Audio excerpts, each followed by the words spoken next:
ওই যুবক চোখের পানি ছেড়ে মিডিয়ার সামনে কান্না করে। মানুষ বিয়ে করে না খাইয়াও বউ পোলা নিয়ে থাকে একটা আনন্দ। আমার কপালে সে আনন্দ নাই। টাকা কামাই করার জন্য বিদেশে গেলাম, আজ আমি টাকা আর অলংকার নিয়ে আসলাম, কিন্তু আমার কপাল কেন এত খারাপ? নিজের হাতে আমার বাচ্চাটা মরে গেল চোখের সামনে, স্ত্রীকেও হারাইলাম। এখন আমি কোন ঘরে যাব? আমার ঘর এখন আনন্দ দেওয়ার কেউ নাই, বাতি জানানোর কেউ নাই। ও আমার যুবক বাবারা, একটু চিন্তা করো, কয়দিনের আশা পূরণে গুনার পথে দৌড়াবা। মনের শখ মিটাইয়া মনের আশা পূরণে কত গুনাহ করেছো। মনে চাইছে পার্কে যাবা, দৌড়ায় গেছো। মনে চাইছে সারা রাত মোবাইল চালাবা, চালাইছো। মনে চাইছে নামাজ পড়বা না, পড়ো নাই। মনে চাইছে তুমি দাড়ি রাখবা না, রাখো নাই। আর কয়দিন, এখনো কি আশা পূরণ হয় নাই? ও যুবক বাবা, ইদানিং কালে যত লাশের খবর, যুবকের লাশ। মনটাকে একটা কথাই বুঝাও যে আমার মতো যুবক জেনারেল লাইনে থাইকাও যদি স্কুল কলেজে পড়ে নামাজ পড়ে, আমি কেন পারি না? চাকরি করে, ব্যবসা করে, কৃষি কাজ করে, শ্রমিকের কাজ করে, আমি কেন পারি না? বলো যুবক বাবারা, আর কতদিন পার্কে পার্কে ঘুরলে তোমার আশা পূরণ হবে? বলো, আর কতদিন সারা রাত মোবাইল চালাইলে আশা পূরণ হবে? আর কতবার দাড়ি কাটলে আশা পূরণ হবে? বলো, আর কতবার নামাজ বাদ দিলে আশা পূরণ হবে? এবং এ কথাটাও বলো, তোমার হায়াতের বাকি আছে আর কতদিন? এমন কোনো দিন নেই যুবকের লাশের খবর নাই। পানির মধ্যে যুবকের লাশ, ঘুমের বিছানায় যুবকের লাশ, গাড়ির নিচে যুবকের লাশ, ওই মহামারী করোনায় যুবকের লাশ, ডেঙ্গুর মধ্যে যুবকের লাশ।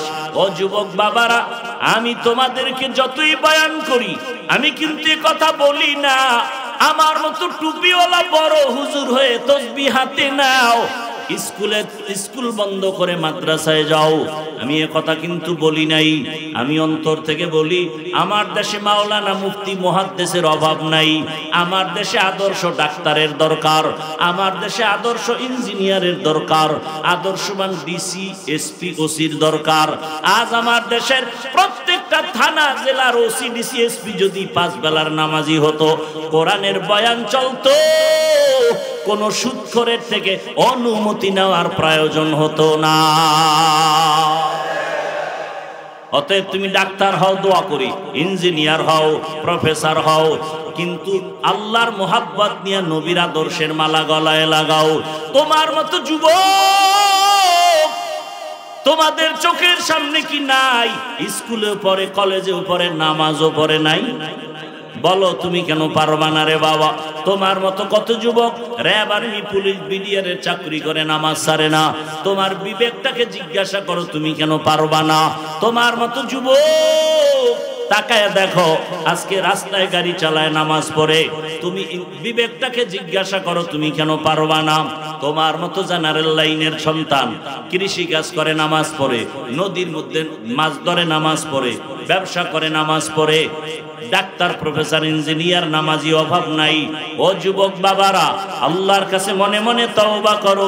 জীবনে তো গুনাহ কম করো নাই, আজকে থেকে তওবা করো। আল্লাহকে বলো, হে আল্লাহ, আর গুনাহ করব না, নামাজ ছাড়বো না, দাড়ি কাটবো না, বেপরদায় চলবো না। মা বাবার দোয়া নিয়া, শিক্ষকের দোয়া নিয়া, উলামায়ে কেরামের পরামর্শ নিয়ে নবীর আদর্শে চলবো।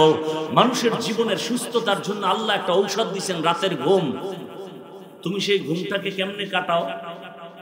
দরওয়াজা জানালা কমপ্লিট আটকাইয়া, মোবাইল হাতে নিয়ে জেনা করো সারা রাত। চোখের জেনা, হাতের জেনা, জবানের জেনা, অন্তরের জেনা। রসুলের, অন্য নবীর উম্মতের চেহারা শুকার হয়ে যাইতো, বানর হয়ে যাইতো। তোমারটাও হওয়ার দরকার ছিল। তুমি ঘুম থেকে উঠে দেখার দরকার ছিল তোমার চেহারা বানর। শুধু রসুল আখিরি নবীর উম্মতের বরকতে আল্লাহ পাক এই চেহারা পরিবর্তন করেন। কিন্তু তুমি কি করো সারা রাত? তোমার চেহারার দিকে তাকাইলে মায়া লাগার কথা লাগে না কেন? তোমার চেহারার মধ্যে আকর্ষণ নাই কেন? নূর নাই কেন? যাদের কলবের চক্ষু খোলা, তারা বলে দিতে পারবে তোমার কপালের দিকে তাকায় তুমি রাত্রে কি অপরাধ করেছো। তাহলে তোমার চরিত্র শেষ। অস্ত্র, মোবাইল, এই মোবাইলকে কেন্দ্র করে মায়ের সাথে কি পরিমাণ বেয়াদবি করেছে যুবক বাবা, তোমার বিবেকের কাছে প্রশ্ন। বেয়াদবি মাপ চাই, আমি তোমার চরম বন্ধু। এই মোবাইলকে কেন্দ্র করে বাবার সাথে বেয়াদবি, শিক্ষকের সাথে বেয়াদবি, আলেমের সাথে বেয়াদবি। হেদায়েতের মালিক কে? কোন বান্দা? অতএব আমি হাফিজুর রহমানের হাতে হেদায়েতের চাবি নাই। আরে ভাই আমাকে বাদ দাও, আমি তো মানুষই না। আমি মানুষ না, আমি বক্তা হয়েছি ঠিক, মানুষ হওয়া বড় কঠিন। বক্তা হওয়া সহজ, মাওলানা হওয়া সহজ, পীর হওয়া সহজ, ডাক্তার হওয়া সহজ, মানুষ হওয়া কঠিন। তাসলিমা নাসরিন একটা ডাক্তার, কিন্তু মানুষ হতে পারে নাই, কুকুরের থেকেও নিকৃষ্ট। ঢাকা কলেজের প্রফেসর আহমদ শরীফ ঢাকা কলেজের প্রফেসর হয়েও মানুষ হতে পারেনি।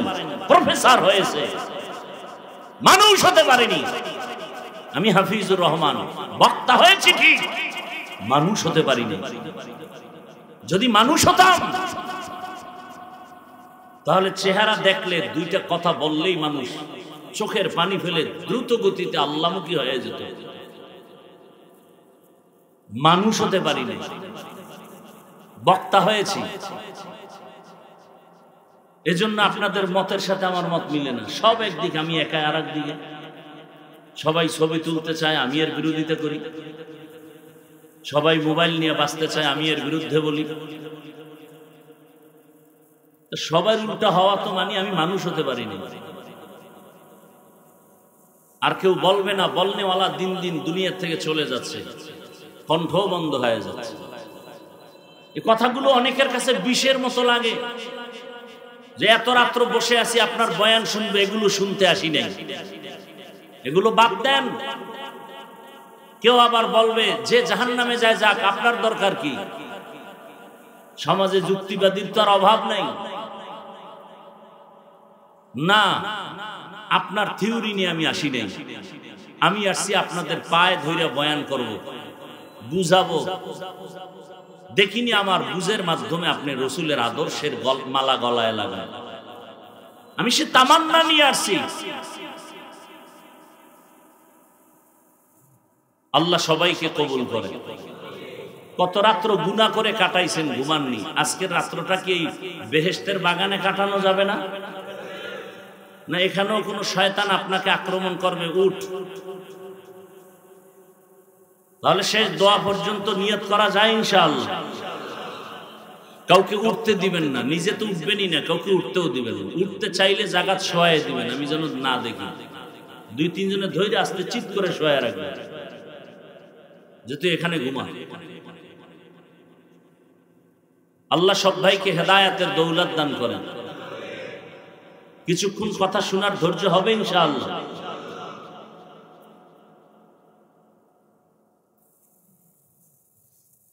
তো উলামায়ে কেরামের জন্য দোয়া করলাম, আল্লাহ উলামায়ে কেরামের ইজ্জতকে বেশি বেশি বাড়ায় দেন।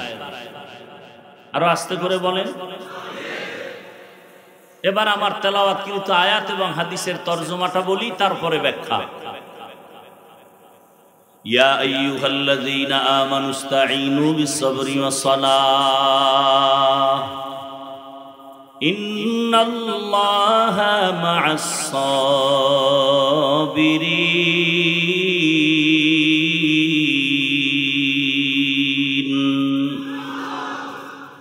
আল্লাহ তাআলা বলেন, ও মুমিন, কোন বেঈমানকে আজকের বয়ান করা না। আল্লাহ বলতেছেন মুমিনকে, তোমরা সাহায্য প্রার্থনা করো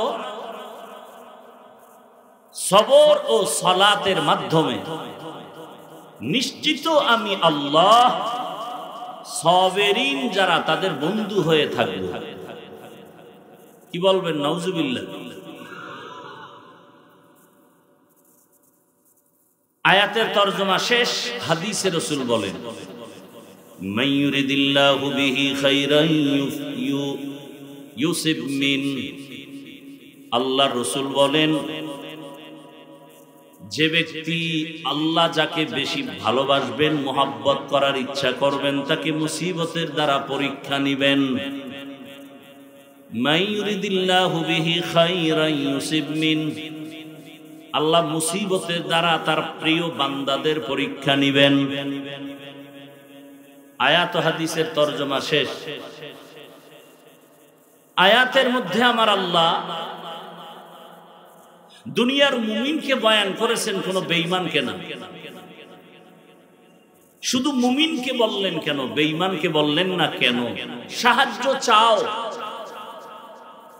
ও মুমিন, সাহায্য চাও। সবর ও সালাতের মাধ্যমে।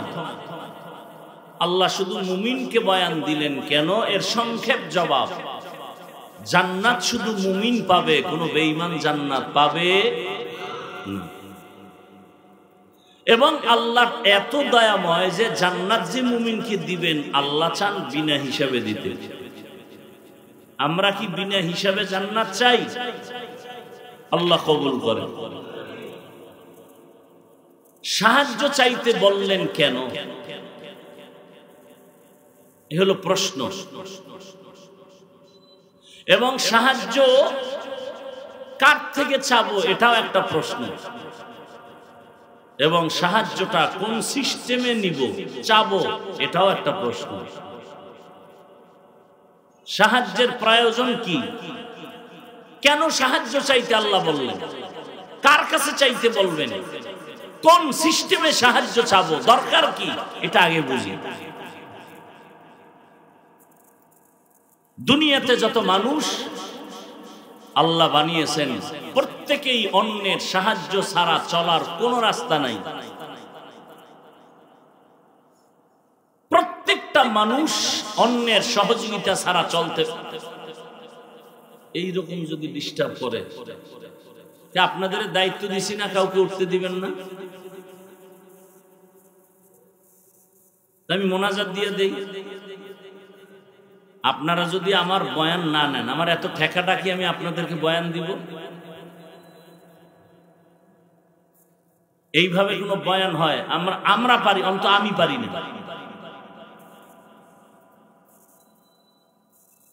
আর আমার কথা হলো, যাদের দীর্ঘ টাইম বসার অভ্যাস নাই, আপনারা কেন ভেতরে ঢুকছেন? আপনারা বাহিরে দাঁড়ায় দাঁড়ায় বয়ান শুনবেন, প্রয়োজনে আবার চলে যাবেন। চোখের নজরে যারা আছে এখানে ঢুকে কেন ডিস্টার্ব করবেন বলেন তো? এই প্যান্ডেলটার দাম কত আপনি জানেন? এরকম একটা মজলিস আরশে আজিমে চলতেছে, আমার আল্লাহ সেখানে ওয়াজ করতেছেন, ফেরেশতারা শ্রোতা হয়ে আছে। আল্লাহ ডাইরেক্ট বয়ানের শেষে ঘোষণা দিয়ে দিয়েছেন, এই প্যান্ডেলে যারা আছে সবার জীবনের সব গুনাহ মাফ। এজন্য আমি প্রায় সময় বলি, এ সমস্ত প্যান্ডেল এই খেরের বিছানা, একেবারে পৃথিবীর থার্ড ক্লাসের বিছানা।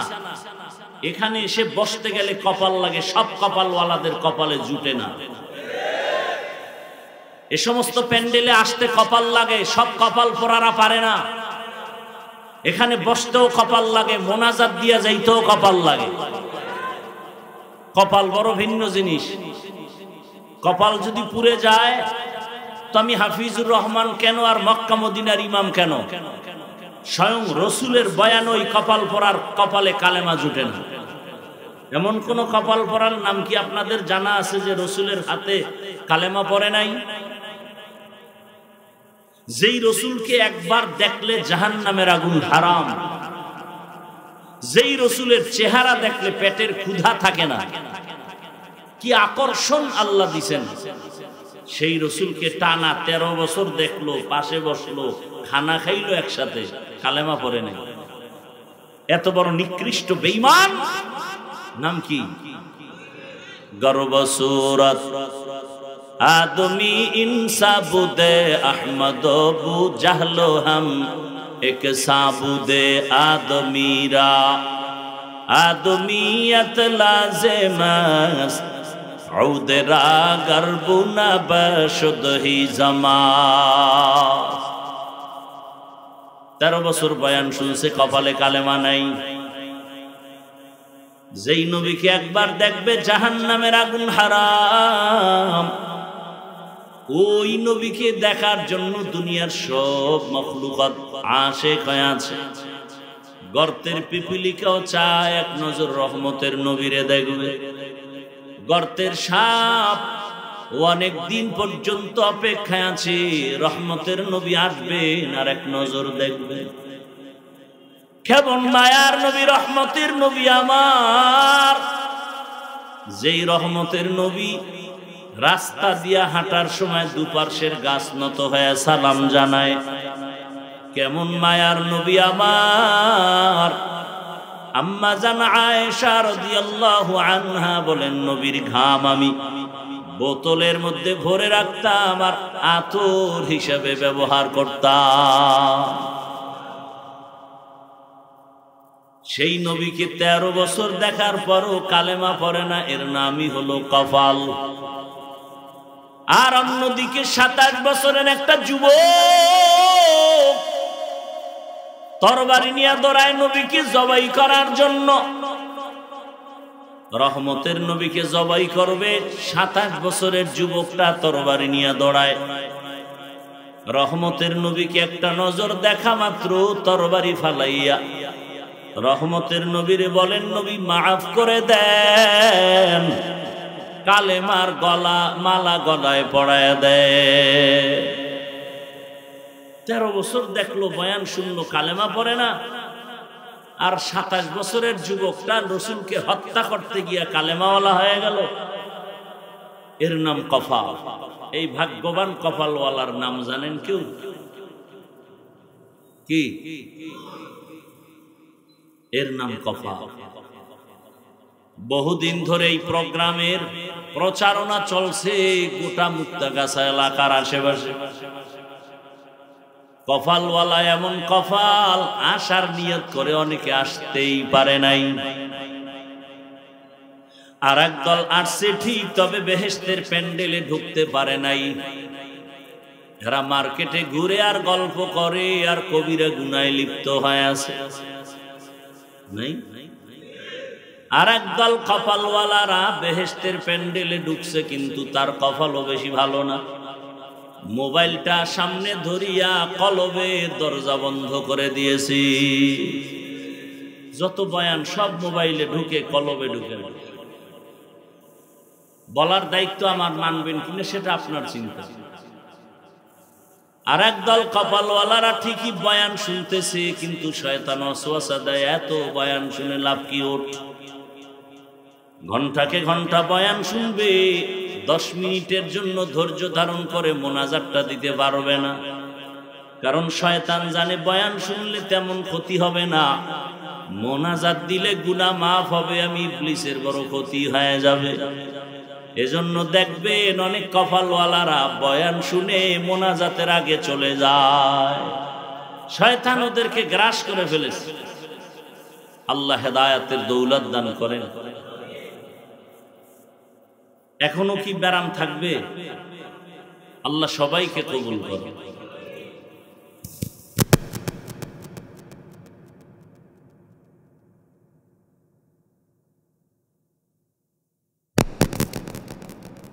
অথচ দুনিয়ার কোন মানুষ বেঈমানও বলেন কারো সাহায্য ছাড়া চলতে পারে না। কিন্তু মুমিনকে কেন বলেছেন, বেঈমানকে কেন বলেন না? বলে জান্নাত শুধু মুমিন পাবে, কোনো বেঈমান পাবে না। যদিও হাদিসে পাকে আছে প্রত্যেকটা বান্দার নামে জান্নাতে বাড়ি বরাদ্দ করা আছে। এবার আল্লাহ মুমিনকে জান্নাত দিতে চান, ওই জান্নাতটা তুমি দুনিয়াতেই অর্জন করো, বিনা হিসাবে দিয়ে দিব। তবে সাহায্য ছাড়া তুমি দুনিয়াতে চলতে পারবা না। কেন পারবো না? এর 1 নাম্বার কারণ, আমরা বড় দুর্বল। আমরা কি বাহাদুরি দেখাই খুব শক্তিশালী নিয়ে? একটা মশার শক্তি আছে আপনার ভেতরে। এসি মশারি লাগায় ঘুমাইছে, বাতি বন্ধ করার পরে দেখে কানের সামনে মশা গান গাইতেছে। এত আরামের ঘুমটা নষ্ট করলো, এসি মশারিও মানলো না, মাথা গরম হয়ে গেছে, বাতি জ্বালাইছে। মশারির ছিদ্র দিয়ে মশা ঢুকলো কেমনে? বাতি জ্বালায় তদন্ত করে যাক, মোটামুটি ঢুকছে কোন দিক দিয়ে বলা যায় না। আল্লাহ কয় ওদিকে তাকায়, এবার নিজের দিকে তাকা। একটা ছোট্ট ছিদ্র দিয়া মশা ঢুকতে পারে না, সে দিয়া ঢুকলো। আর তোর কানের ছিদ্র কত বড়! তোর কানের সামনে মশা ঘুরে একবারও ভেতরে ঢুকে না, তোর বাবায় পাহারা দেয়। একটা মশা যদি কানের মধ্যে ঢুকে যায়, তোর সারা রাতের ঘুম নষ্ট হয়ে যাবে। নাকের মধ্যে যদি একটা মশা ঢুকে যায়, তোর ঘুম নষ্ট হয়ে যাবে। আল্লাহ বলেন, সারাদিন তুই ব্যবসা চাকরি করেছো, আমি ফেরেশতা দিয়া তোর পাহারাদার বানায় দিয়েছি। আতিনা ফি দারে দুনিয়া না হাসান, আতিনা ফি দারে উকবা না হাসান, ইয়া গিয়াসাল মুস্তাগীসিন নাহদিনা লিফতিখারা বিল উলুমি ওয়াল গিনা। সাহায্য ছাড়া চলা যাবে? ভালো করে বুঝার চেষ্টা করি। দুনিয়ার সবাই আমরা দুর্বল। আল্লাহ বলেন, ওয়া খুলিকাল ইনসানু যায়ীফা, আমি ইনসানকে বড় দুর্বল করে সৃষ্টি করেছি। আমরা মানুষ কেমন দুর্বল! একটা ছাগল বা বকরির বাচ্চা দিয়ে তাকায় দেখবেন, বকরির বাচ্চা যখন দুনিয়াতে আসে, ওর আশেপাশে কোনো সহযোগিতাকারী থাকে না। থাকে? আর আপনি আমি যেদিন আসছি, আমার আম্মা জানের কণ্ঠ অনেক চাপায় রাখে পর্দা। আমার আম্মার কণ্ঠের আওয়াজ ঘরের ভেতর থেকে সামনের দরওয়াজায় যায় না, এত পর্দা করে আমার মা। কারণ নারীদের শরীরটা ঢেকে রাখা যেমন ফরজ, ভিন পুরুষের থেকে কণ্ঠকেও ঢেকে রাখা ফরজ। কণ্ঠের আওয়াজ যেন বেগানায় না শুনে। এজন্য হাদিসে স্পষ্ট নিষেধ, কোনদিন যেন বেগানা নারী পুরুষের, বেগানা পুরুষের সালাম না দেয়। মায়ের কণ্ঠ সামনের দরওয়াজায় যায় না। কিন্তু আপনি আমি যেদিন দুনিয়াতে আসবো, ওই দিন আমার আম্মা জানের প্রসব বেদনা শুরু হয়ে গেছে।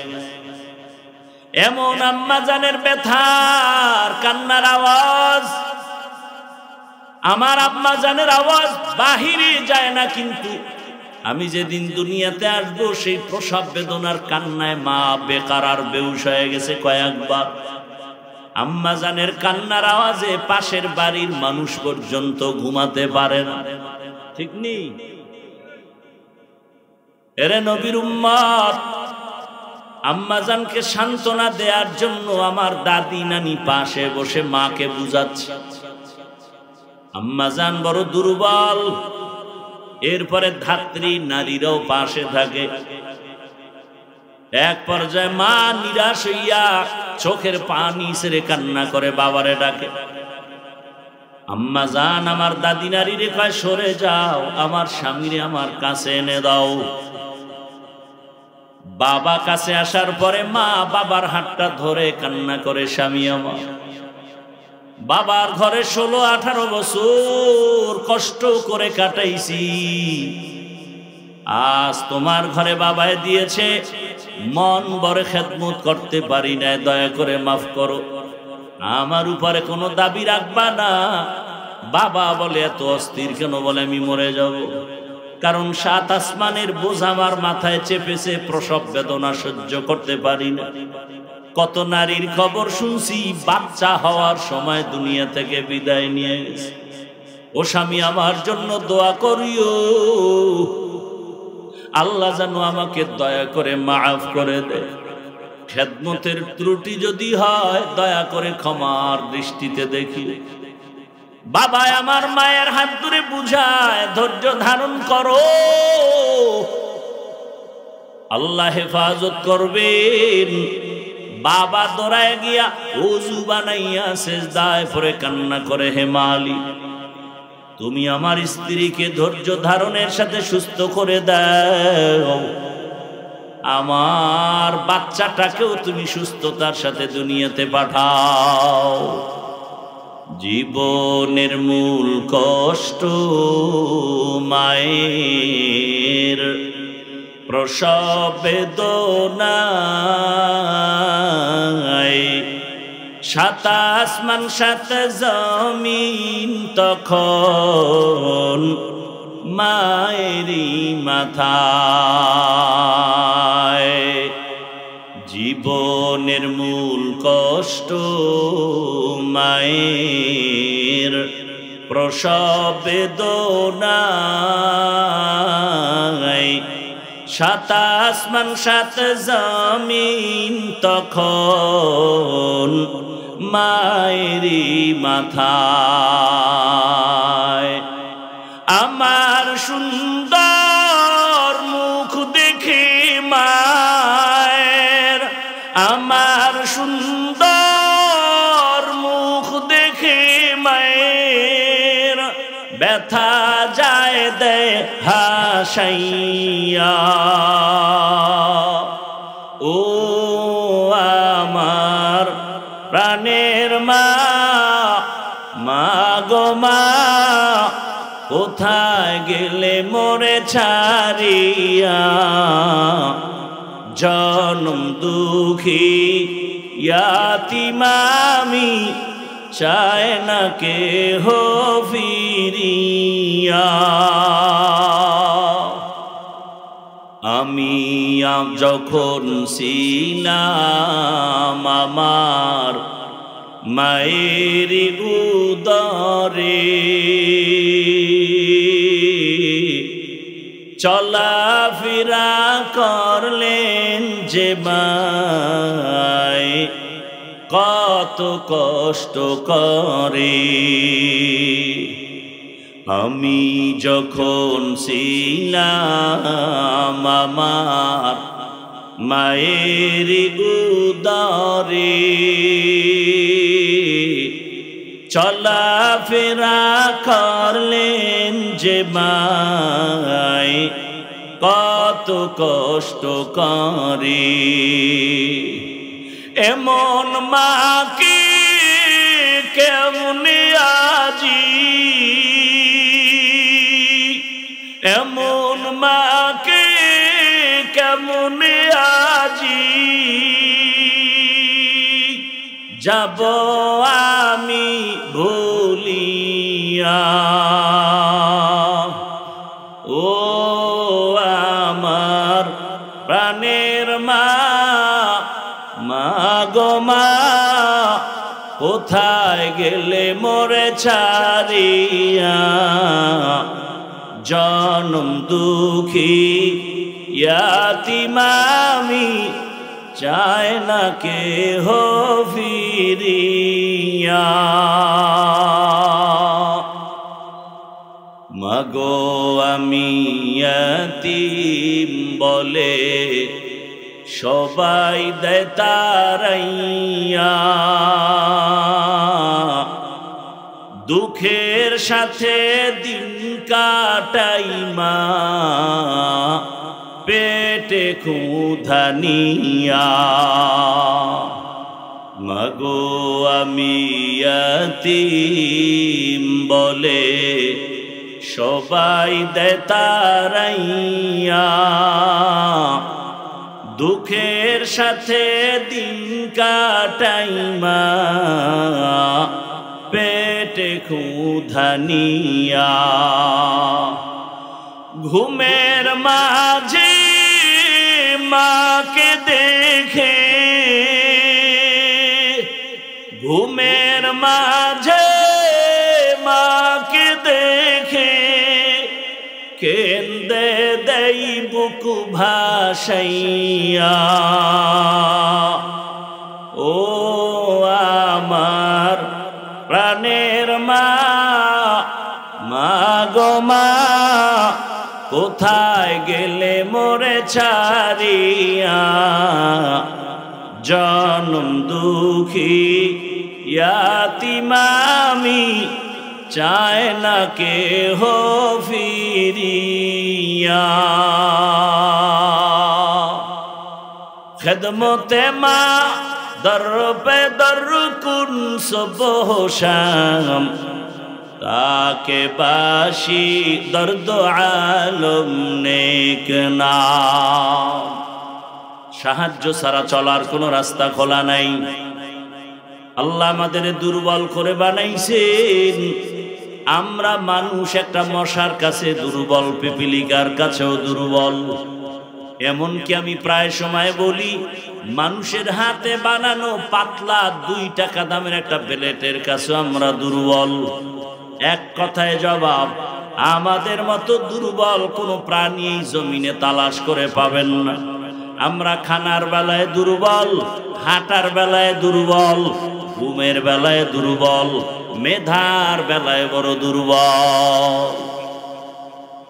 একটা একটা বুঝাইতে গেলে অনেক সময় চলে যাবে। বড় বড় সমুদ্রের মধ্যে নীল তিমি আছে। এক একটা নীল তিমির প্রতিদিনের খানার তালিকা 1000 কেজি চিংড়ি মাছ খায় এক একটা নীল তিমি। কে খাওয়া? আরো জোরে বলেন। এক একটা নীল তিমির প্রতিদিনের খাদ্য 1000 কেজি চিংড়ি মাছ। কোহে কাফ একটা পর্বতের ভেতরে একটা প্রাণী বসবাস করে, সিমর্গ নাম। প্রতিদিন ওই সিমর্গের খানার তালিকা 40টা মোটা তাজা হাতি। কে খাওয়া? পিপিলিকার খানা কে দেয় বলেন? জঙ্গলের প্রাণীর খানা কে দেন? নদীর মাছের খানা কে দেন? সকালবেলা একটা পাখি বাসার থেকে ডানা মেলে বের হয়ে গেল, সারাদিন খোলা আসমানে ডানা মেলে মেলে ঘুরতেছে ঘুরতেছে ঘুরতেছে। সন্ধ্যা বেলা পাখিটা নিজের পেট ভরে বাচ্চার খানা নিয়ে বাসায় হাজির হয়ে গেল। এই পাখির খানা কে দিলেন? আরো আশ্চর্যের কথা শুনবেন, মনটা ভেঙে দিয়েন না, অনেক কষ্ট হইতেছে। আমি শারীরিকভাবে খুব ঠান্ডা লাগছে, কষ্ট হইতেছে, তারপরও বলতেছি আপনাদের আগ্রহের উপর। মনটা খারাপ করে দিয়েন না, মোনাজাতটা দিয়েই ফেলাম, শুধু হাত উঠাবো, শেষ। এই বছরের জন্য বিদায়। আর সামনে দেখা হবে কিনা জানি না, খালি বলবো আল্লাহুম্মা আমিন, শেষ।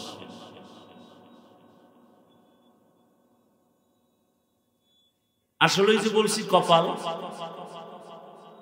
কি বলছিলাম মনে আছে? বলি না একটু আগে, 13 বছর বয়ান শুনেও কপাল খুলে না। আর রসুলকে জবাই করতে গিয়েও কি কপাল খুলে গেছে। এমন খোরা খুলছে ওমরের কপাল যে ওমর মসজিদে বই একটা আওয়াজ দিছে 2000 কিলোমিটার দূরে ইরানে, সেই ওমরের আওয়াজ সে ডাইরেক্ট শুনে গেছে। কপাল খুলছে ওমরের, যে রাস্তা দিয়ে এখন ওমর চলে ওই রাস্তায় শয়তান আসে না। একটা যুবক মদের বোতল নিয়ে হাঁটতেছে আর গান গাইতেছে। ওমরের দেখা সেই ভয়, ওমর এখনো নজর দেয় নাই। ওমর আসতেছে, মদ বোতল নিয়ে, যুবক কাঁপতেছে। ওমর যদি মদের বোতল পায় তাহলে কোনো কথা নাই, তরবারি রেডি, কল্লা ফালাই দিল। কথার আগে তরবারি। কি পাওয়ার আল্লাহ ওমরকে দিছেন! শয়তান ওমরের ভয় পায়। এখন যুবকের চোখে চোখে পড়ে গেছে, মদের বোতল ফালাইয়াও দিতে পারে না, ওমর দেখে বলেছে। যুবক কি করবে? মনে মনে আল্লাহরে ডাক দিয়েছে, মাওলা তুমি ওমরের হাত থেকে আমাকে বাঁচাও, আমি আর জীবনে মদ পান করব না। ওমর আইসা গায়ে, তোর হাতে কি বোতল দে। ও তো কাঁপতেছে, কাঁপো কেন, দে। যুবক তো খাঁটি তওবা করে ফেলছে। বোতলটা ওমরের হাতে নিয়ে উপরে উঠায় তাকায় দেখে 1 ফোঁটা মদ বোতলে নাই, টোটাল বোতলটা সাদা দুধে ভরা। খাকো বাদো আবওয়া আতিশ বান্দা বামানে তু মুর্দা বা হক জিন্দা। ঘুমে ধরছে আপনাদের? আমি জানি জাতি সারা রাত মোবাইলের হক আদায় করে ঘুমায় না। সারা রাত গুনার প্রাকৃত চলে ঘরে। আল্লাহ হেদায়াত দান করুন। আল্লাহ তাআলা আমাদেরকে খানার বেলায় দুর্বল করে বানাইছেন, মেধার বেলায় আমরা বড় দুর্বল। দেখেন, আমি বয়ান করি ঠিকই, কিন্তু যদি আমাকে কোনো মাসআলার ফতোয়া জিজ্ঞাসা করেন, বলবা আমি পারবো না, মুফতি সাহেবের কাছে যাও। ঠিক নি? মুফতি সাহেব ফতোয়া দিব এই কাম আমার না। তাহলে আমি যত মেধা সম্পন্ন হই না কেন মুফতি সাহেবের কাছে আমি দুর্বল আছি না নাই? এমবিবিএস ডাক্তারের সার্টিফিকেট নিয়ে সবাই বসছে, এক একজন এক এক সাইড। মেডিসিনের ডাক্তারের কাছে গিয়া যদি কোন স্যার আমার কানের মধ্যে সমস্যা, কয় নাক কান গলার কাছে যা। আমি ভাবি নাক কান গলাওয়ালা ভাই তুমি আমার পেটের লিভারের চিকিৎসা দাও, বলে আমি পারবো না, এই বিষয় বিশেষজ্ঞ আর একজন। দুনিয়াতে আমরা মেধার বেলায় দুর্বল, খানার বেলায় দুর্বল, অর্থাৎ দুনিয়াতে যত দুর্বলতা আছে সব আমার মধ্যে আছে। আল্লাহ তাআলা বলেন তোমারে দুর্বল করে বানাইছি আমি। এরপরে তুমি জান্নাতের পথে যদি আগাইতে চাও, ওই দুর্বলতা নিয়ে আগাইবা তো পারবা না, কারণ তোমার পেছনে আবার 3 দল শয়তান আছে, তোমার পেছনে টানে জান্নাতে যাইতে দিবে না।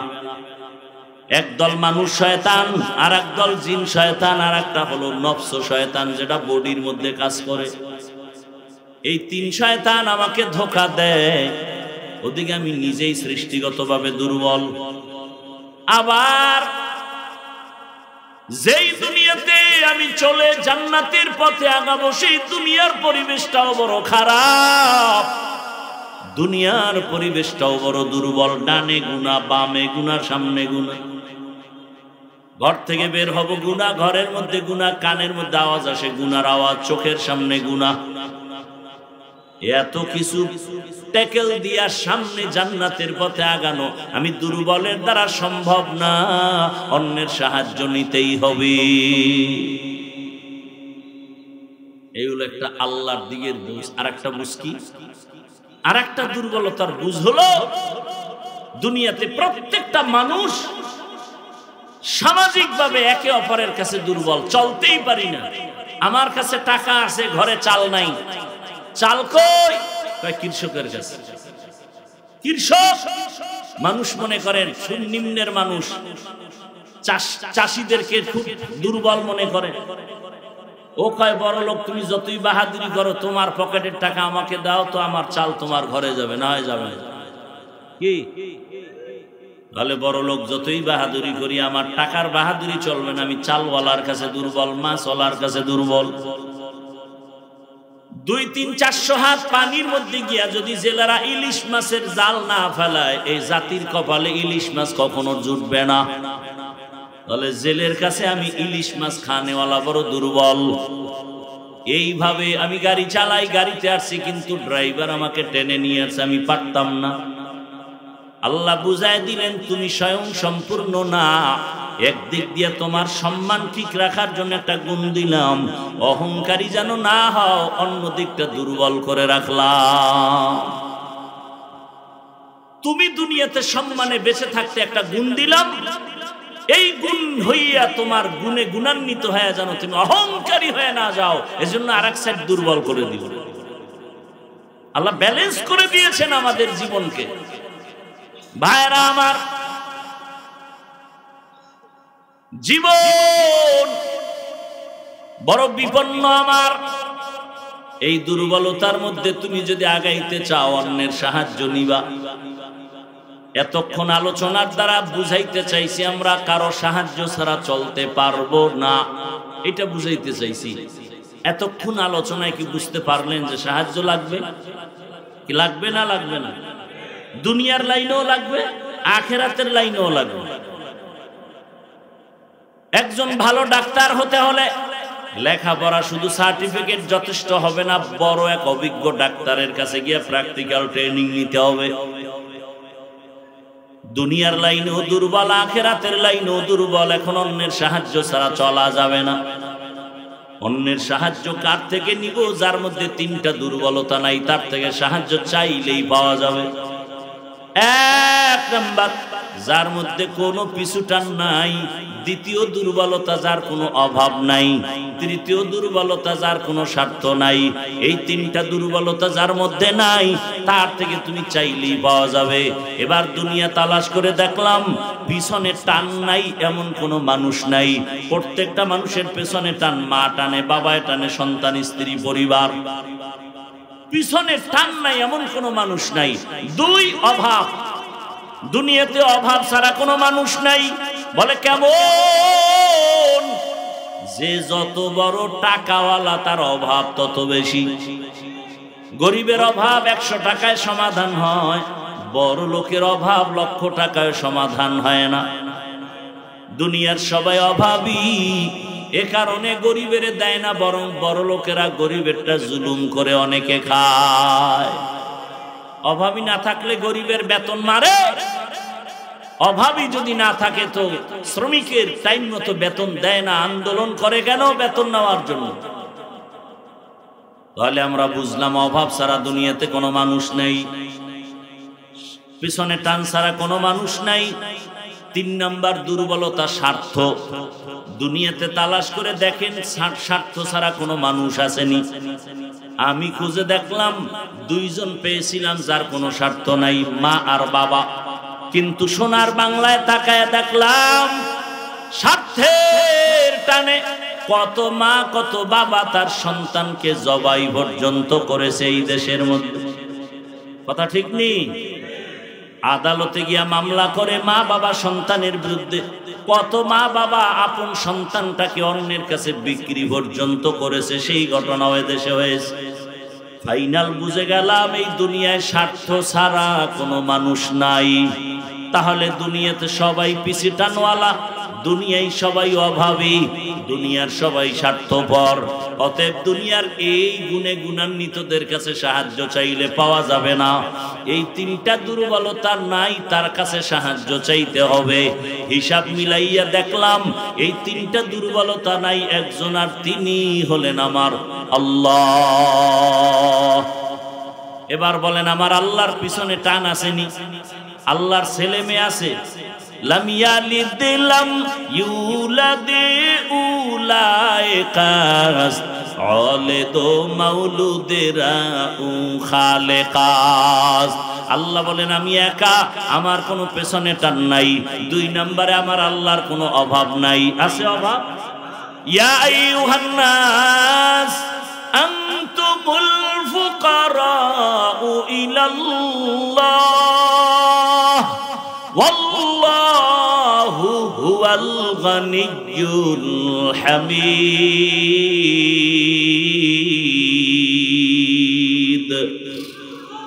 गर तवक्कुल मी कुनिहार सुबह शाम मेरा सानद रिज़्क़ तू अज़ला मकाम जुज़्बा हक़ची ज़े मखाज़ इंसो जा फज़ले उआ मस्ते दर जुमला जहां।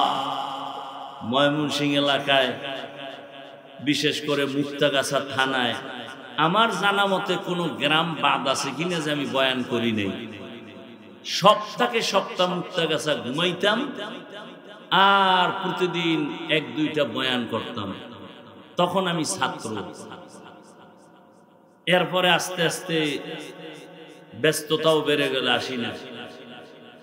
এই সমস্ত অঞ্চলগুলোতে আসলে মনের আবেগ নিয়ে আসি, কিন্তু মানুষের মন বুঝা বড় কঠিন। এই জন্য চেষ্টা করি না আসার জন্য, কারণ এখন মন কিভাবে রক্ষা করব সেই মেডিসিন আমার জানা নাই। কি বয়ান দিলে এরা বসে থাকবে, কি বয়ান দিলে এগো তৃপ্তি হবে, এই মেডিসিন তো আমার জানা নেই।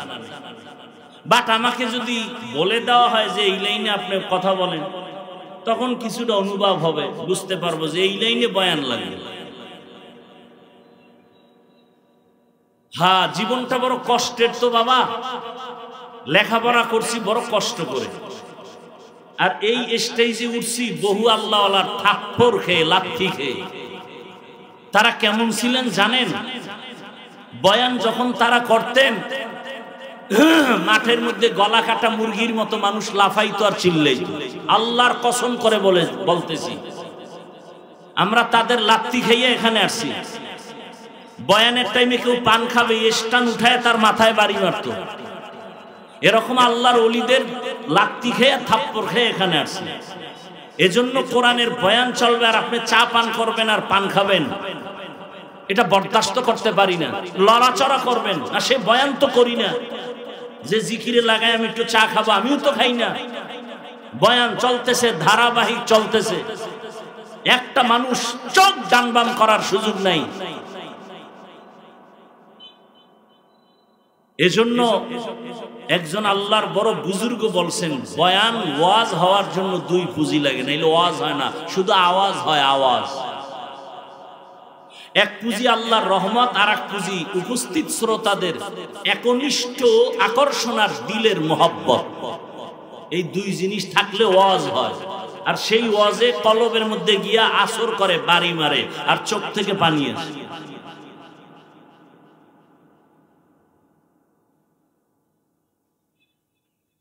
এজন্য ওয়াজ বাড়ছে, এত মানুষ। কালকে বলবেন ও বহু মানুষ, খুব খুশির খবর, ফজর নাই, জোহর নাই, আসর নাই, মাগরিব নাই, এশা নাই, এত মানুষ হইছে তো কি হইছে? আবারও ফজর খালি তো কি হইল?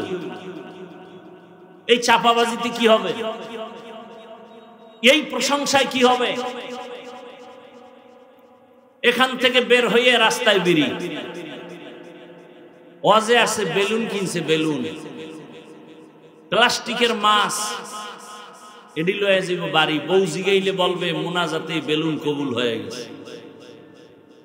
এরা আসছে ওয়াজ শুনতে, আর ওয়াজের নামে মার্কেটে ঘুরে নারী পুরুষ যুবক যুবতী অবাধে ঘুরতেছে, হাসি তামাশা করতেছে, খাইতেছে। কি হবে বলেন? এখানে বেহেশতের বাগান, মার্কেট ওখানে জাহান্নামের টুকরা। পরীক্ষা চলতেছে, কই ঢুকতেছো হিসাব মিলা। আজরাইল কিন্তু ধাক্কা দিলে ঘুমের মধ্যে তুই নাই। কি জিন্দেগি মে বন্দেগি তু করনা হে, জিন্দেগি বে বন্দেগি শर्मिंदा है, जिंदगी बे बंदगी शर्मिंदा है। খারাপ লাগতেছে আপনাদের যুবক বাবারা? আল্লাহ সবাইকে কবুল করেন, হেদায়েতের নূর আল্লাহ আমাদেরকে দান করেন। আল্লাহ পাকে মাহফিল হেদায়েতের জন্য কবুল করেন। সাহায্য ছাড়া চলার উপায় কার থেকে নিব? যার তিনটা দুর্বলতা নাই।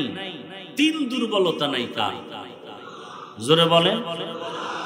আল্লাহ তাআলা বলেন, ইয়া আইয়ুহান নাস, দুনিয়ার মানুষ, আনতুমুল ফুকারাউ ইলাল্লাহ, তোমরা সব আল্লাহর কাছে ফকির।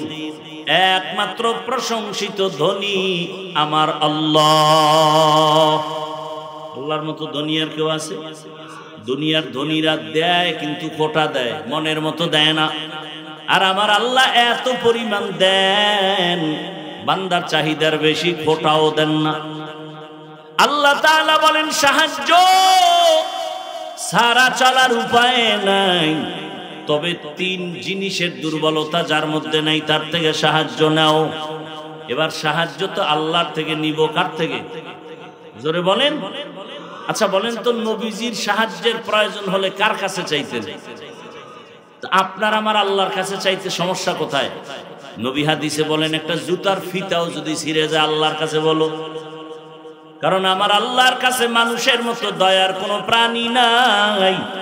আল্লাহ সব সময় তাকায় থাকেন বান্দা কখন আল্লাহকে ডাকবে আর বলবে, ইয়া ইলাহি তু মেরা মাবুদ হ্যায়, या इलाही तू मेरा माशूक है, या इलाही मुझसे मुझको दूर कर, ताकि देखो मुझ में तुझको एक नजूर। আল্লাহর নবী বলেন, ইজা সাআলতা ফাসআলিল্লাহ, যখন তুমি সুয়াল করবা আল্লাহর কাছে সুয়াল করো। ওয়া ইজাস্তাআনতা ফাস্তাইন বিল্লাহ, যখন সাহায্য চাইবে তুমি আল্লাহর কাছে চাও। আল্লাহর কাছে চাইতে দেরি, বান্দা পাইতে মোটেও দেরি হবে না। কিন্তু আমরা আল্লাহর কাছে অনেকে চাই, অনেকে বলে চাইও পাই না, এজন্য চাই না। আল্লাহ বলেন চাওয়ারও সিস্টেম আছে। দুই জিনিসের মাধ্যমে আমার কাছে চাও, এক নম্বরে ধৈর্য, দুই নম্বরে হলো নামাজ। আমাদের ধৈর্য নাই, নামাজও নাই। যেই নামাজ আমরা পড়ি ওই নামাজ কি নামাজ? নামাজও পরে মিথ্যাও বলি, নামাজ পড়ি, সুদ খাই, নামাজ পড়ি, ঘুষ খাই, নামাজ পড়ি, জুলুম করি। এরকম নামাজ এ দেশে নাই। এই নামাজ তো জান্নাতের নামাজ নাই। নামাজ কেমন নামাজ? আল্লাহ নিজেই বলে নামাজ কেমন জানো? আরাআইতাল্লাযী ইউকাযযিবু বিদ্দীন ফাযালিকাল্লাযী ইয়াদউল ইয়াতীম ওয়া লা ইয়াহুদ্দু আলা তুআমিল মিসকিন। এরপরে আয়াত কি? ফাওয়াইলুল লিল মুসাল্লিন। ওয়াইল নামক জাহান্নাম নামাজি মুসল্লির জন্য। ওয়াইল নামক জাহান্নাম নামাজি মুসল্লির জন্য। কোন ওয়াইল নামক জাহান্নাম? কোন নামাজি? নামাজও পড়ে, গুনাহও করে। আর যেই নামাজি নামাজ পড়বে, গুনাহ করবে না, তার জন্য বিনা হিসাবে জান্নাত। এরে নবীর আশিক, আল্লাহর থেকে নামাজ আর সবরের মাধ্যমে সাহায্য চাও, আল্লাহ দরজা খুলে দিবেন। এরে নবীর উম্মতের দল, এই ধৈর্যের মাধ্যমে তুমি সাহায্য প্রার্থনা করো। ধৈর্য তিন প্রকার: ইবাদতের বেলায় ধৈর্য, মুসিবতের বেলায় ধৈর্য, গুনাহের বেলায় ধৈর্য। স্বামী আর স্ত্রী কথা বলতেছে, হঠাৎ করে একদিন স্ত্রী স্বামীকে বলে তুমি আমারে কেমন মহব্বত করো? বলে জীবন থেকেও বেশি। বলে তার নমুনা কি? বলে তুমি যা চাইবা তাই দিব, তুমি আমার জীবন, তুমি আমার মরণ। স্ত্রী একজন দিনদারি নারী, আল্লাহ ভোলা নারী, ডাক দিয়ে কয় হে স্বামী, ভালো করে বলো আমি যা চাইবো তাই দিবা? বলে হ্যাঁ। এইবার স্ত্রী পরীক্ষামূলক বলে ও স্বামী আমার, আমি যদি চাইলেই দাও, দেরি না করো তো আমারে 3 তালাক দিয়ে দাও।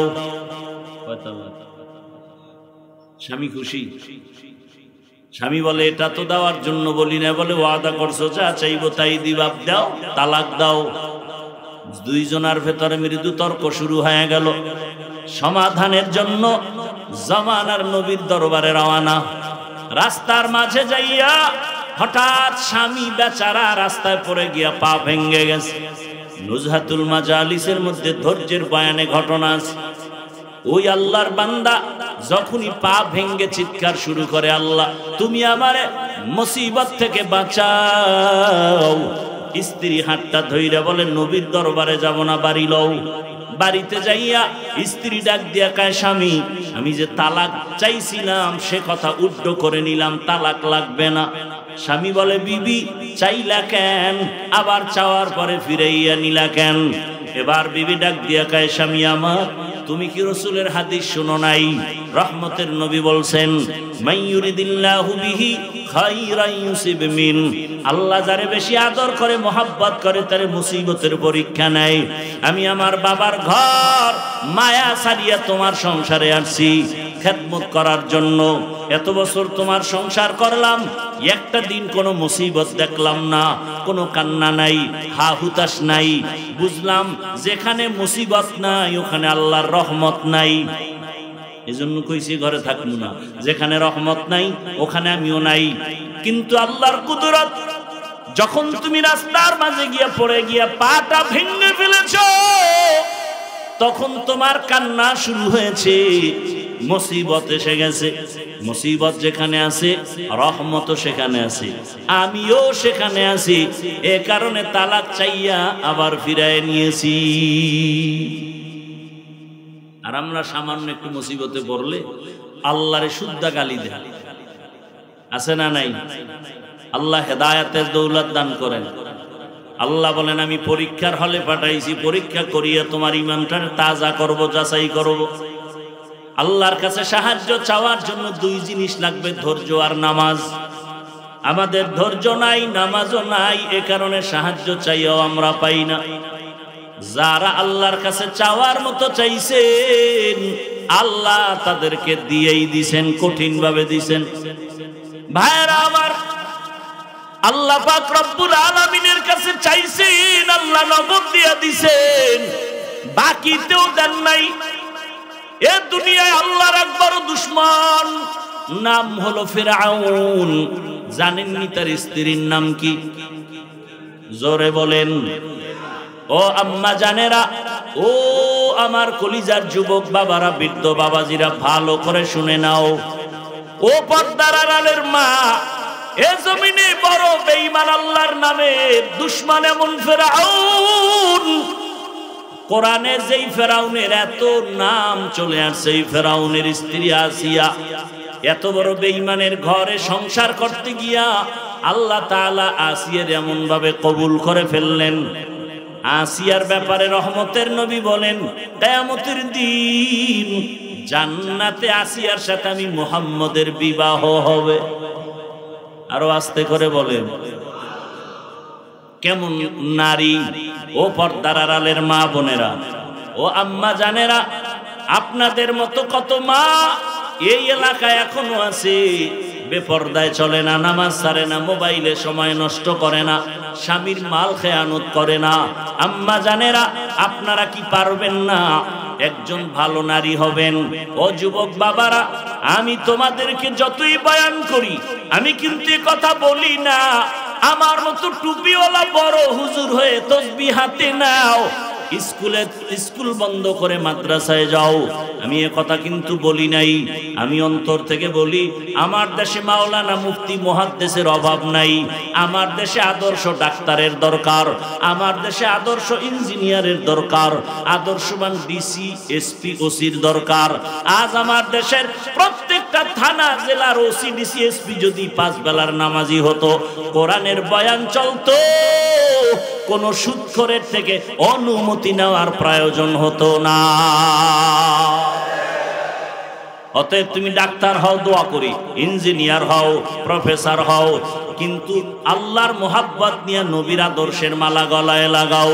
তোমার মতো যুবক তোমাদের চোখের সামনে কি নাই? স্কুলে পড়ে, কলেজে পড়ে, নামাজও পড়ে নাই?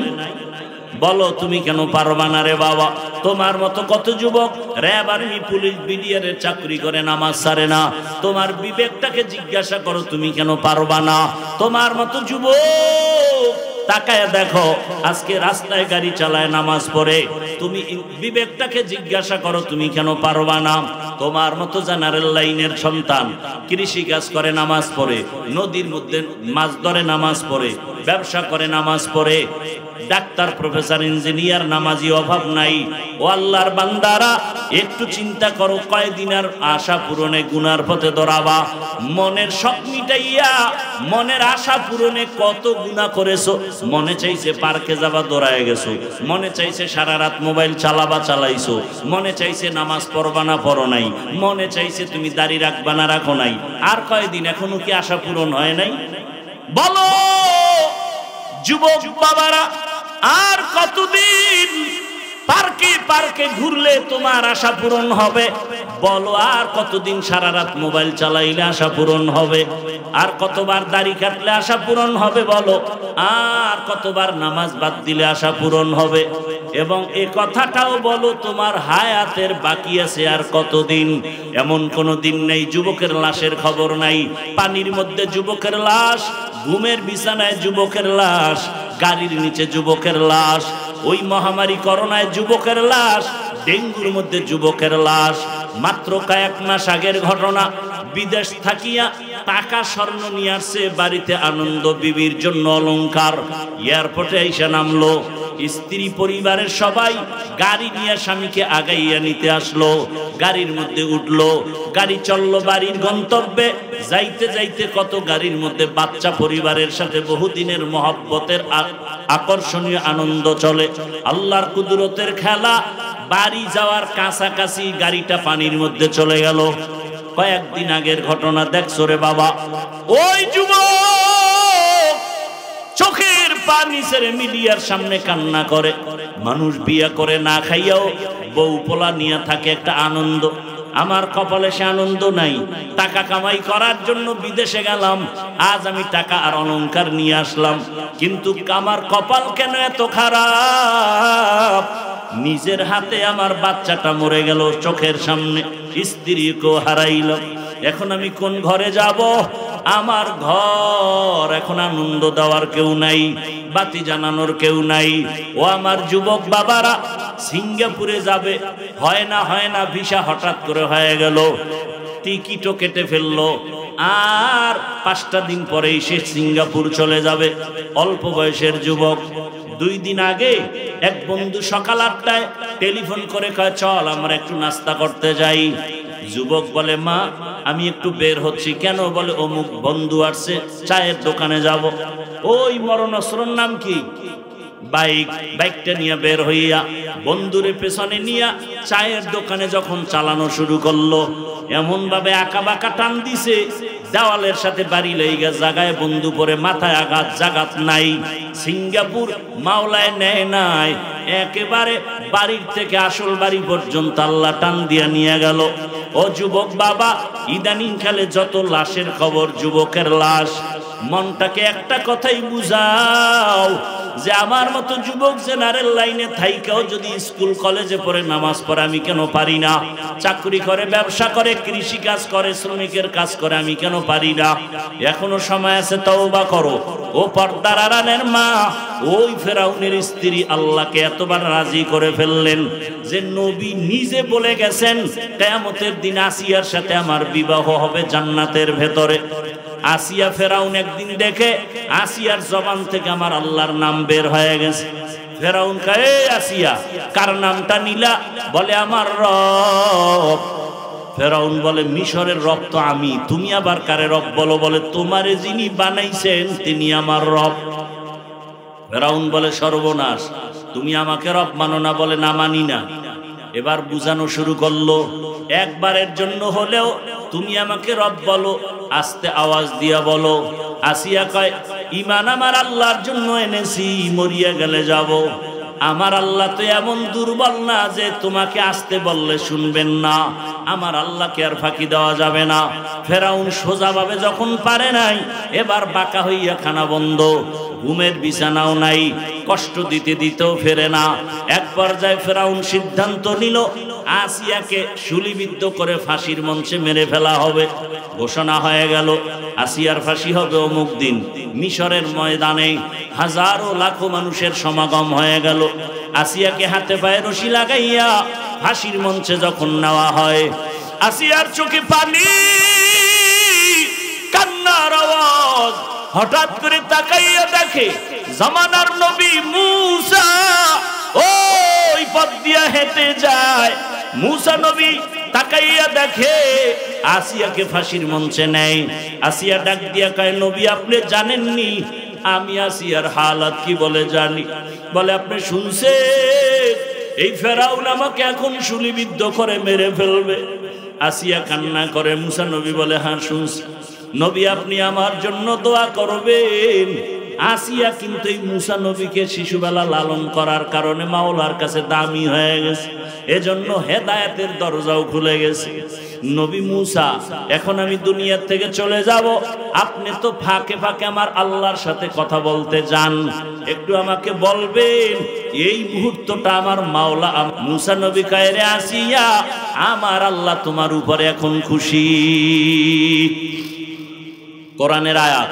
আসিয়া এবার এই কথা শুই না চোখের পানি সারিয়া আসমানের দিকে একটা তাকায়া মুনাজাত দিছে, ক্বালাত রব্বি ইবনিলি ইনদাকা বাইতান ফিল জান্নাহ।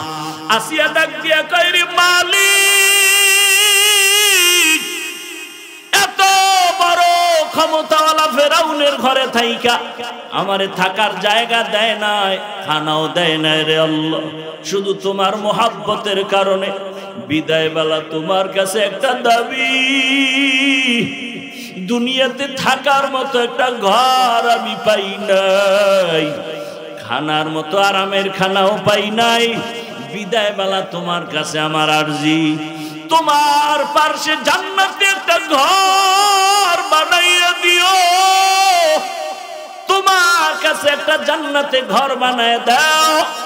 আমি আসিয়া যেন সেখানে আরামে থাকতে পারি। কান্না করে আসিয়া এবার ফাঁসির মঞ্চে যাবে, আবার আকাশে তাকাইছে, আসিয়ার সাথে সাথে কান্না বন্ধ, হাসি দেওয়া শুরু করলো। ফেরাউন বলে, এখন তোমার ফাঁসি হবে, তুমি এখন কান্না বন্ধ করে কেন হাসো? আসিয়া ডাক দিয়া কয়, ফেরাউন তুমি দেখো না, আমি আল্লাহর কাছে এখন চাইছি জান্নাতে একটা ঘর, আমার আল্লাহ অন্তরচক্ষু খুলে দিয়েছেন, জান্নাতের ঘর এখন আমি নিজের চোখে তাকায় দেখতেছি।